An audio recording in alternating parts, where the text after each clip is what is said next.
नमस्कार, स्वागतम। आत्मविश्वास तो सबके लिए ज़रूरी है और ये हम सब जानते हैं। इस जीवन में यदि हमें सफलता प्राप्त करनी है, इस जीवन में यदि कुछ कर दिखाना है, तो उसके लिए आत्मविश्वास तो चाहिए ही। ये आत्मविश्वास आएगा कहाँ से? ये आत्मविश्वास आएगा अपने को आत्मा मानने से। अपने को जब तक शरीर मानते रहते हैं तो एक लिमिटेड हमारा दृष्टिकोण रहता है कि हम एक शरीर हैं और इतना ही हम कर सकते हैं, हमारी इतनी ही कैपेसिटी है, इतनी ही सामर्थ्य है, इतना ही हमारे अंदर जज्बा है करने का। लेकिन जब हम अपने आप को आत्मा मानने लगते हैं तो फिर आत्मविकास, आत्मविश्वास, आत्मोन्नति सब कुछ प्रारंभ हो जाती है। आपने देखा होगा कि जितने भी शब्द हैं वो सब आत्मा से जुड़े हुए हैं, जो भी उन्नति करने के शब्द हैं। जैसे आप आत्मविकास कहिए, आत्मोन्नति कहिए, आत्मविश्वास कहिए, आत्म संयम कहिए, जितने भी शब्द हमारी उन्नति से जुड़े हुए हैं वो आत्मा से क्यों जोड़ करके बताए गए हैं? इसलिए कि हम अपने आप को आत्मा माने, ना कि शरीर। यदि हम अपने आप को आत्मा मानने लगते हैं तो हमारी शक्तियाँ कई गुना बढ़ती हैं, क्योंकि फिर अब हम उस मूल सोर्स को पहचानने लगते हैं जो हमारे सारे कार्यों के पीछे है।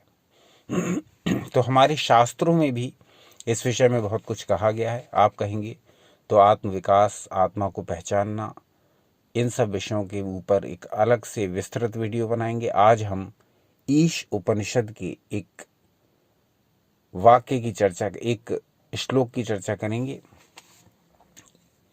जिसमें हम ये जानने का प्रयास करेंगे कि हमारे ऋषि मुनियों ने आत्मविश्वास को इतना महत्वपूर्ण क्यों माना है और क्यों उन्होंने इनडायरेक्ट रूप से हमें अपने को शरीर न मान करके आत्मा मानने के लिए कहा है। तो ईश उपनिषद का ये श्लोक ध्यान से देख लीजिए। असूर्या नाम ते लोका अंधेन तमसाव्रतः तांस्ते प्रेत्याभिगच्छन्ति ये के चात्महनो जनः। ये ईशोपनिषद से लिया गया है। इसमें कहा गया है कि वे आत्मघाती हैं जो स्वार्थ संकुचित वृत्ति तथा भोग परायण हैं। आत्महनन करता अंधकार व्रत लोकों में जाकर नरक के भागी होते हैं। आत्मविश्वास के बिना जीवन व्यर्थ है। इस बौद्धिक एवं कर्म संघर्ष रत युग में मानव की अशांति का मूल कारण आत्मविश्वास की उपेक्षा ही है।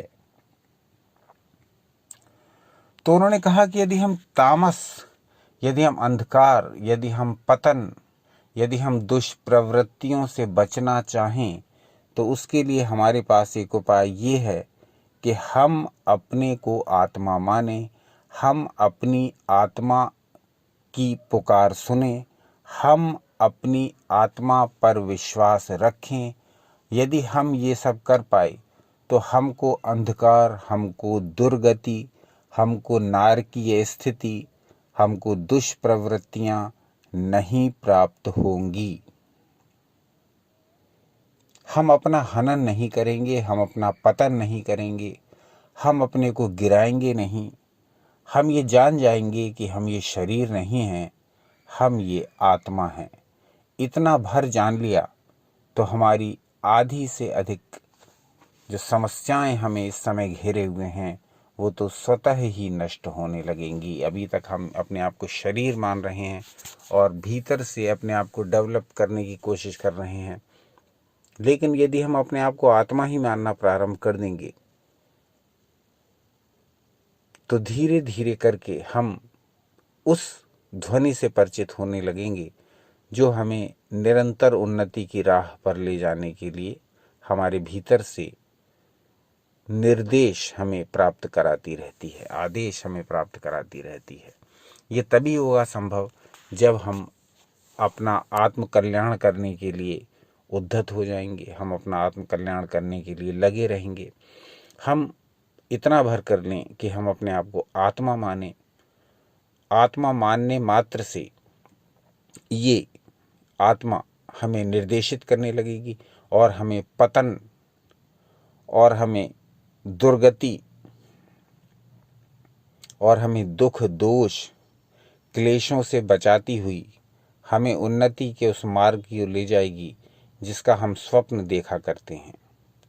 तो ये कैसे संभव होगा, कैसे हम अपने आप को आत्मा माने? कुछ विशेष नहीं करना है, कोई कर्मकांड नहीं, कोई मंत्र आदि का जाप नहीं करना है। बस आंखें बंद करके दिन में या रात में किसी भी समय, बैठने की आवश्यकता नहीं है, लेटे लेटे भी इसको कर सकते हैं। आंखें बंद करके बस ये ध्यान करना है कि मैं ये शरीर नहीं हूँ, बल्कि मैं वो आत्मा हूँ जो इस शरीर में निवास कर रहा है या कर रही है। आत्मा को आप पुरुष माने या स्त्री, लेकिन आत्मा आत्मा ही है।